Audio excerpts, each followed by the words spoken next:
Hello! Today we're going to be reading A Sick Day for Amos McGee. Amos McGee was an early riser.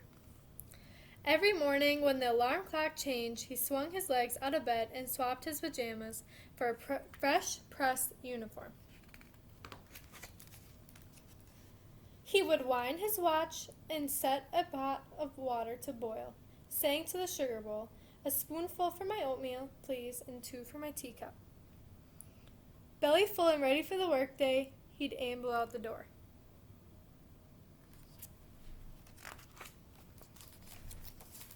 Every day, Amos waited for the number 5 bus.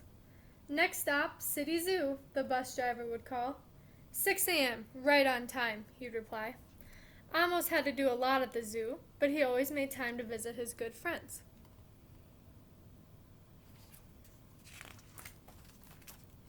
He would play chess with the elephant, who thought and thought before making a move, run races with the tortoise, who never ever lost,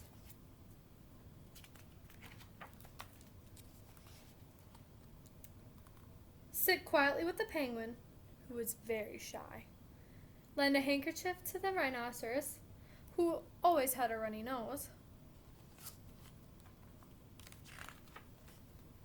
and at sunset read stories to the owl, who was afraid of the dark. One day Amos awoke with the sniffles and the sneezes and the chills. He swung his achy legs out of bed, curled them back again, and said, "Ugh, I don't think I'll be going to work today." Meanwhile, at the zoo, the animals waited for their friend. The elephant arranged his pawns and polished his castles. The tortoise stretched his legs and limbered up. The penguin sat patiently, all by himself. The rhinoceros was worried that his allergies were worsening. The owl perched atop a tall stack of storybooks, scratching his head with concern. "Where's Amos?" the animals wondered.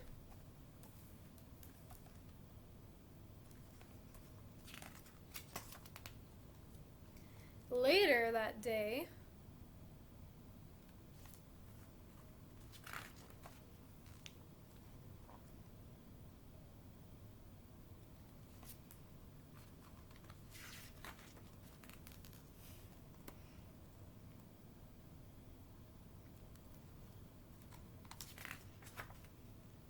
"Hooray, my good friends are here!"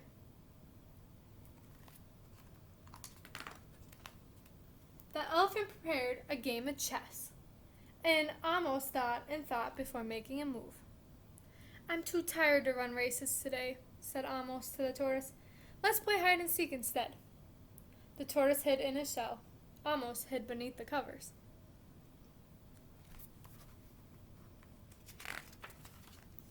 Amos yawned. "I could use a nap." The penguin sat quietly, keeping Amos's feet warm. "Achoo!" Amos awoke with a sneeze. The rhinoceros was ready with a handkerchief.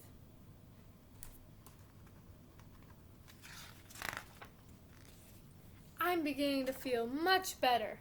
Thank you," said Amos to his friends. He swung his legs out of bed. "Perhaps we'll share a pot of tea."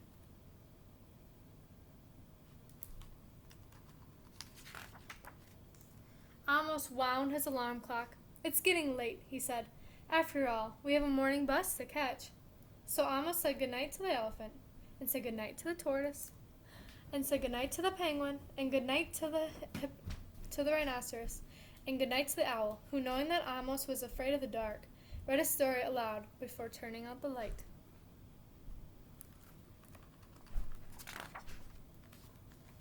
The end.